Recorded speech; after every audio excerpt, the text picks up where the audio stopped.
క్షేమంగా ఈరోజు తిరగగలుగుతున్నామా అంటే లేదు పరిస్థితులు.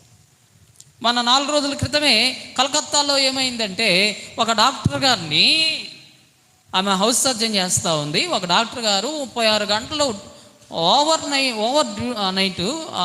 ఓవర్ డ్యూటీ చేసి మరి రెస్ట్ తీసుకోవడానికి తన రూమ్కి వెళ్తూ ఉంటే, ఒక బిల్డింగ్లో నుంచి ఇంకో బిల్డింగ్లో నుంచి వెళ్తూ ఉంటే కొంతమంది ఆమెని, ఆ డాక్టర్ గారిని అటకాయించి అత్యాచారం చేసి చంపేశారు. 4 రోజుల క్రితమే కలకత్తాలో జరిగింది.